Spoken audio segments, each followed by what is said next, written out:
Good morning. The first item of business today is general questions. Our first question, number 1, from Stuart McMillan. Thank you, Presiding Officer. To ask the Scottish Government what discussions it has had with Inverclyde Council to halt population decline in the area. Cabinet Secretary Fiona Hasling.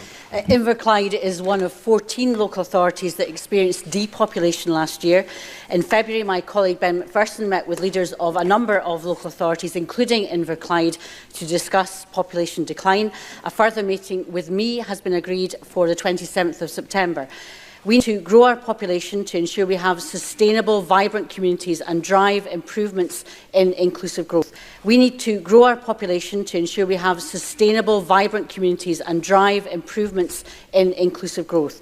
We need to grow our population to ensure we have sustainable, vibrant communities and drive improvements in inclusive growth. This government has therefore established a cross-portfolio ministerial population task force, which I chair, to identify work which has been taken forward across government to address the challenge of population shifts and changes and identify new actions and intensify existing actions. Stuart McMillan. I thank the Cabinet Secretary for that reply, and the Cabinet Secretary will be aware that population decline is one of, if not the most important challenge that Inverclyde faces in the foreseeable future.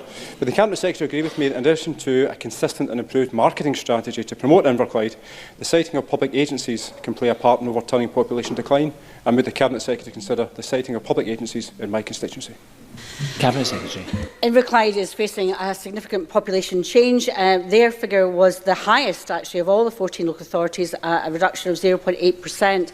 There isn't going to be one single solution to this issue, but the new population task force, which I'm chairing, will look across all policy areas to see where we can intensify particular work. Some of this will be generational, but some of it can be dealt with sooner rather than later. It is absolutely clear that given that all of our future population growth in this country is projected to come from migration, that the UK's government's proposal to end freedom of movement of people is deeply damaging.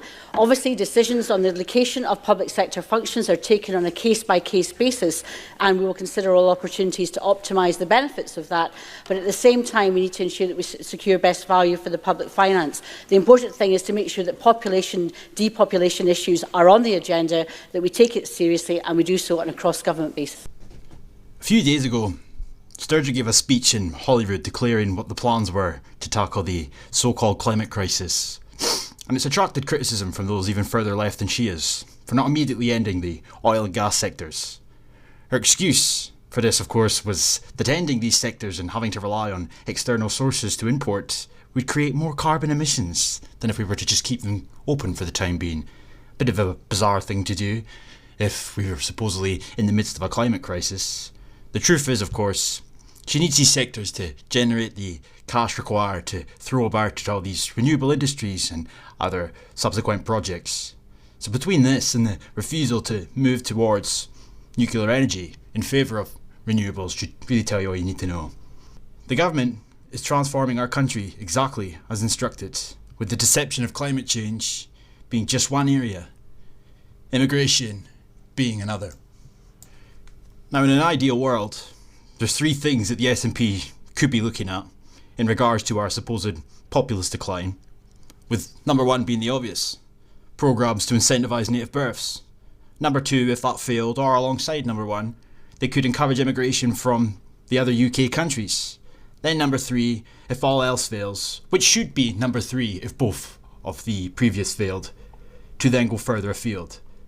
But yet, they intend to jump straight to number three, because until they have control over immigration, they can't proceed with Sustainable Goal 10. It's really rather insidious, the levels of deception at play here, as you could be forgiven for putting their immigration obsession down to just being your stereotypical lefties. But beneath the pandering lies the truth. They have absolutely no plans to incentivise native births. It's exempt from all discussions. It's exempt from the education for the most part. All this talk of empowering women, empowering girls. The constant talk of prioritising careers over family life. Contraception, abortions, etc. All gets a mention, time and time again within the academia, at all levels. Rarely does motherhood get a mention. It's pretty obvious why that is. They've had over 10, 11 years to put programmes in place to reverse trends, but instead they continue to insist that migration is the only solution. They've got projections for the next 25 years, and like all other Western countries, they've had projections for the last 20 years. And they've done nothing. And they intend on doing nothing. So tell me this, if they're currently unable to get control over immigration, should it not make sense to look internally until they gain control? Scotland's borders were open for the mass migration of Germans. It wouldn't be too long before Scotland was Scotland in name only, and was in actual fact German. Those borders were open to Islamic countries. It wouldn't take too long before Scotland became Scotland in name only, and in fact would be Islamic. If Scotland's borders were open to Africa, it wouldn't take too long before Scotland would be Scotland in name only, and instead actually African. What lies ahead for Scotland's future when the borders are intended to be open to each and all African and Islamic countries? Of course, Scotland will be Scotland in name only, and in fact, African and Islamic.